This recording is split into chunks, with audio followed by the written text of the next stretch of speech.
என்ன சாய் கேட்டரிங் சர்வீஸோட ஓனரே வந்து பரிமாறுறாரு.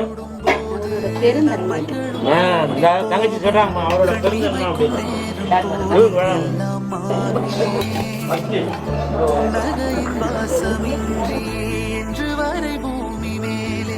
நிம்மதியில் வாழ்ந்ததாக இல்லை யாருமே. துன்பமோ இன்பமோ கற்றுத்தரும் காலமே. எப்படிமா இருக்கு சாப்பாடு? எப்படிமா இருக்கு?